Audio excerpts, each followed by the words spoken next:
बढ़ते आगे बात बड़ी खबर की करेंगे। अब बीजेपी का फोकस पश्चिम बंगाल पर है। गृह मंत्री अमित शाह का कार्यकर्ताओं को निर्देश, कहा पश्चिम बंगाल की लड़ाई के लिए हम सबको तैयार रहना है।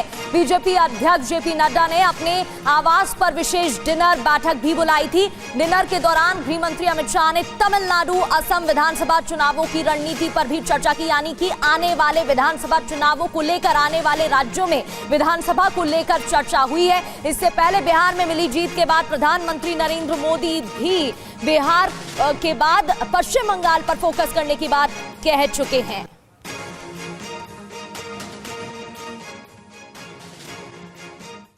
यूपी में बीएलओ की मौत को लेकर कांग्रेस नेता राहुल गांधी ने बीजेपी को घेरा और इन सब बीच एसआईआर को लेकर बीएलओ कई तरह की शिकायतें भी कर रहे हैं। आप देखिए लखनऊ से टीवी9 संवाददाता अभिजीत ठाकुर की ये ग्राउंड रिपोर्ट।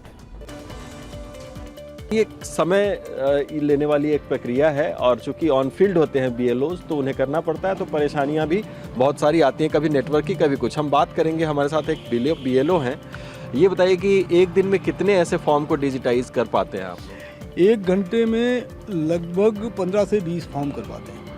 कई बार अगर ज़्यादा डिटेल भरनी होती है, फोटो नहीं लेता है, तो 10-12 ही हो पाते हैं। और एक दिन में टारगेट क्या रहता है? टारगेट तो 100 का है, 100 और 100 एबो। यहाँ जो ये काम हो दिया गया ना सर, ये काम कुछ ज़्यादा ही है।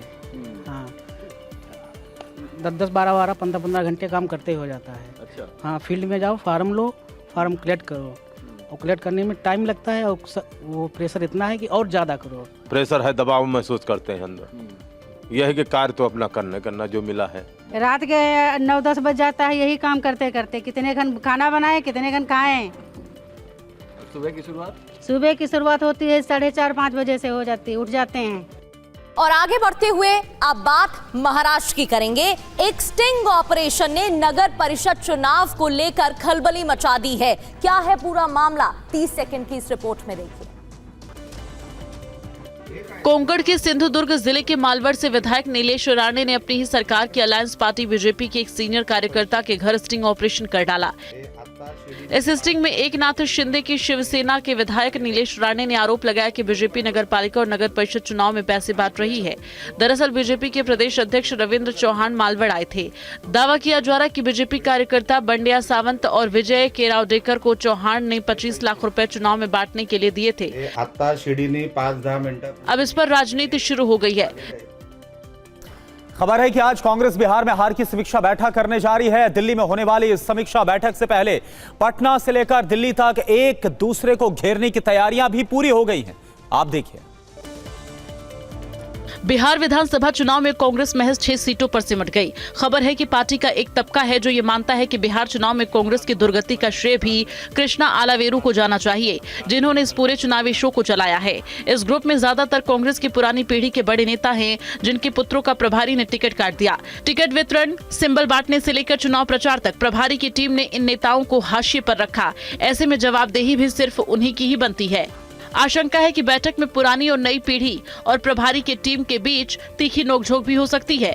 दूसरी तरफ प्रभारी और उनकी टीम का तर्क है कि चुनाव भले ही हारे, लेकिन इस बार कांग्रेस ने जनरेशन नेक्स्ट में इन्वेस्ट किया, जिसका फायदा भविष्य में मिलेगा। इस बार कांग्रेस के 61 प्रत्याशियों में सिर्फ 5 प्रत्याशियों का जमानत जब्त हुआ, जबकि एक तीसरा पक्ष को लेकर ये कहा जा रहा है कि वो नेतृत्व के सामने बैठक में कहेगा कि अगर कांग्रेस को बिहार में रिवाइव करना है तो उसे आरजेडी की बैसाखी छोड़नी पड़ेगी। चुनाव के आखिरी वक्त में कांग्रेस के साथ ब्लैकमेलिंग और सीट शेयरिंग को लेकर बेवजह दबाव का मुद्दा भी कई सदस्य उठाएंगे। बॉलीवुड स्टार किड्स के करीबी दोस्त और इन्फ्लुएंसर औरी का नाम ड्रग्स से जुड़े केस में सामने आया। औरी के कल घाटकोपर एंटी नार्कोटिक सेल ने करीब 8 घंटे तक पूछताछ भी की है। देखिए अपडेट। रिपोर्टर सवाल करते हैं, लेकिन इन्फ्लुएंसर औरी कोई जवाब नहीं देता है। ये तस्वीर उस वक्त की है जब इन्फ्लुएंसर औरी ड्रग केस में करीब 8 घंटे की लंबी पूछताछ के बाद बाहर निकला। घाटकोपर एंटी नार्कोटिक सेल के यूनिट से निकले औरी ने चुप्पी साधे रखी।